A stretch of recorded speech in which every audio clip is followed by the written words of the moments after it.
Coloca na tela aí terceira rodada, só para a gente atualizar os jogos da terceira rodada, para você anotar aí qual o seu time, quem o seu time vai enfrentar no outro final de semana. Olha aí, ó, São Paulo e Palmeiras, em sábado, 4 da tarde, no Morumbi. São Paulo que vai a campo amanhã ainda, né, pela segunda rodada contra o Avaí, também jogando no Morumbi. Também no sábado, 7 da noite, Vasco e Fluminense, clássico, portanto, também no Rio de Janeiro. 9 da noite, Vitória e Coritiba se enfrentando em Salvador. Aí domingo, o jogo das 11 da manhã. Olha o Galo aí, ó. Atlético Mineiro e Ponte Preta. Ponte Preta, nesse momento, vai perdendo por Botafogo no estádio Newton Santos. Santos e Cruzeiro se enfrentam na Vila Belmiro, 4 da tarde. Virando a página, no mesmo horário, a gente tem Atlético Paranaense e Flamengo. Atlético Goianiense e Corinthians. 7 da noite, Botafogo e Bahia. No mesmo horário, Sport e Grêmio. Aliás, uma curiosidade, né? Assim como nesse domingo, Botafogo e Sport mandando os seus jogos em horários mais tarde, né? No domingo. O Botafogo, o jogo começou às 6 e semana que vem joga às 7. E o Sport no mesmo horário nessas duas rodadas. E o jogo que fecha a rodada na semana que vem é o clássico catarinense, Chapecoense e Avaí. Portanto, aí os jogos da terceira rodada. Já já a gente volta a falar da vitória do Fluminense sobre o Galo, mas agora a gente vira a página, a gente vai a Salvador, porque lá, olha, o Rodrigo Bueno não gosta desse chavão, mas foi uma vitória importante, hein, do Corinthians sobre o Vitória na Arena Fonte Nova. Os lances na tela. Pascoal, analisa pra gente aí esse Corinthians que consegue uma bela vitória fora de casa, hein, Pascoal? Começa com esse lance polêmico aí. Pra mim, na minha visão, o Simon vai analisar tecnicamente. Pra mim, o Fagner tá de costas, a bola bate no braço dele. Eu não vi penalidade nesse lance, não. Eu acho que foi uma jogada normal. O Vitória jogou até melhor do que o Corinthians no primeiro tempo.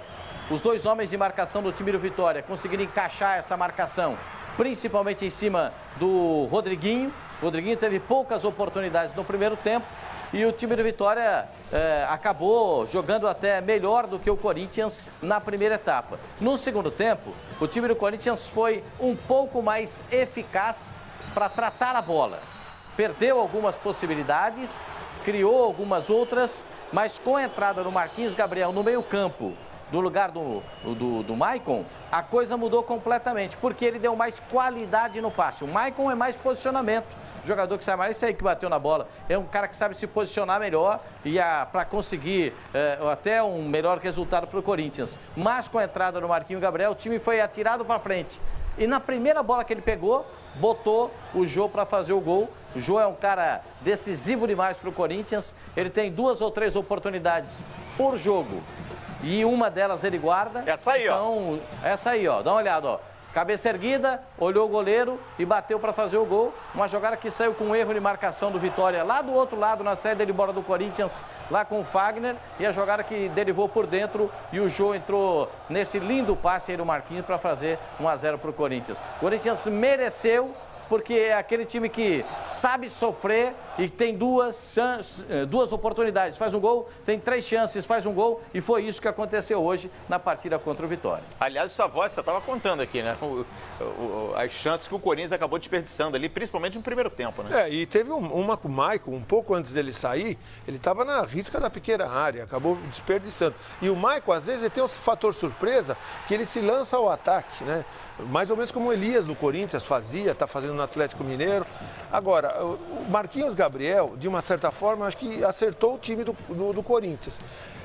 Por que eu acho que ele ainda pode dar certo no Corinthians? Ele não tem força física para jogar pela beirada. Ele não vai acompanhar a lateral. Então, se você quiser usar melhor, na minha opinião, o Marquinhos Gabriel, você tem que usar ele pelo meio, por dentro. Ele tem habilidade, sabe meter uma bola, pode trabalhar bem lá com o Jadson, pode trabalhar bem com o Rodriguinho. Mas é que eu te pergunto, quando o Marquinhos Gabriel chegou ao Santos, estava no Santos, saiu o Giovânio, né? O Giovânio jogava pelo lado esquerdo.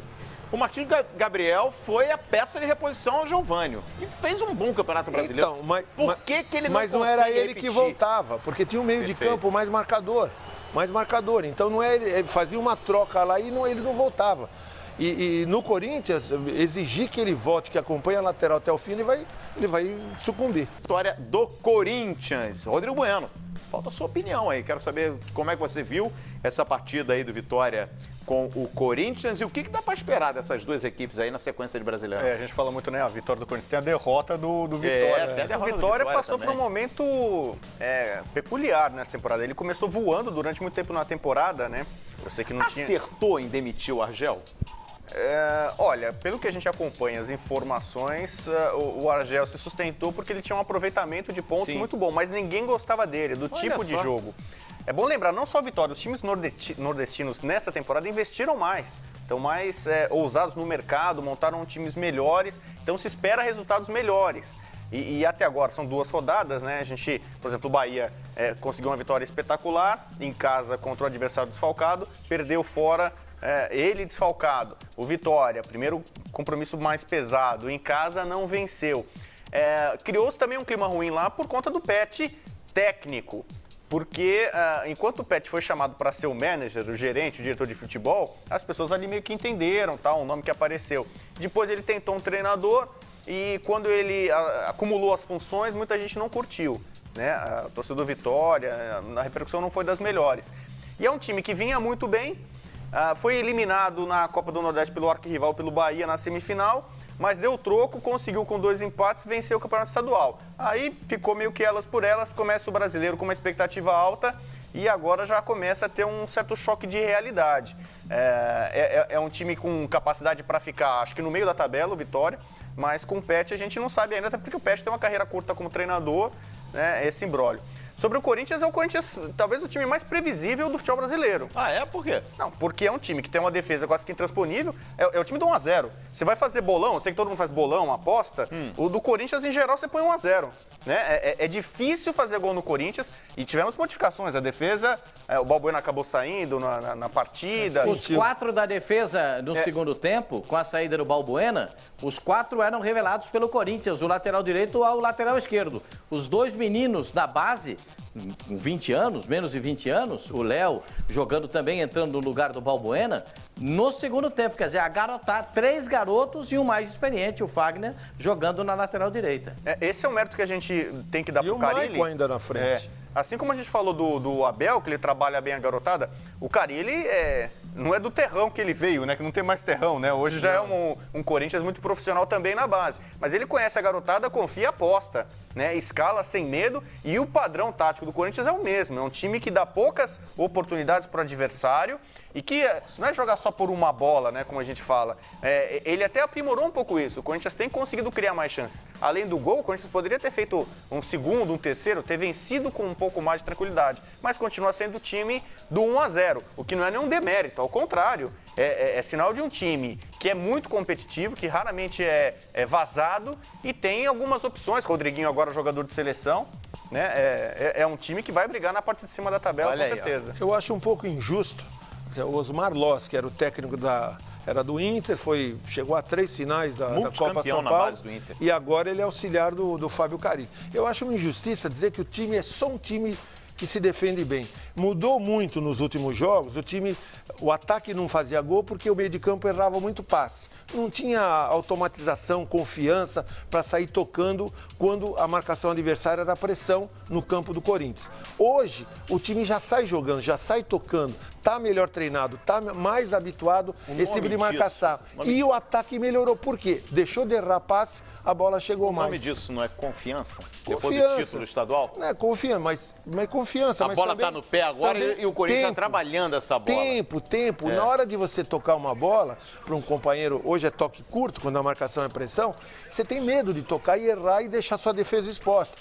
Com o tempo e com os jogos e com as vitórias, o time vai criando confiança, vai se entendendo, os jogadores vão se reposicionando, vão entender a mecânica do movimento e facilita, porque tem 3, 4 opções para você passar a bola e naquela época não tinha. Isso demanda tempo. Ele melhorou colocando o Rodriguinho mais perto do Jô. Sim. Você vê que o Jô no Paulista fez muito sucesso, especialmente nos clássicos, e ele já vinha algum tempo sem fazer gol. O Rodriguinho estava mais artilheiro do que ele. Era da época do Tite o 4-1-4-1, como a gente fala. Ele botou 2 linhas de 4, aí o Rodriguinho lá mais perto do João, 4-4-2. O time continuou muito bem protegido. mas com mais vocação ofensiva. Contra a Universidade de Chile fez uma partidaça, mesmo fora de casa, criando várias chances. E esse padrão está sendo mais ou menos mantido. Especialmente para os jogos fora de casa, em que o Corinthians não tem a necessidade ou obrigação de propor o jogo, o Corinthians se sente até confortável. É um time que... Eu não vi a estatística ainda, a posse de bola do jogo. Possivelmente o Vitória tenha tido mais posse de bola. Mais um jogo em que o adversário ali pressiona um pouco, em tese, roda o jogo, e o Corinthians é mais cirúrgico, mais efetivo.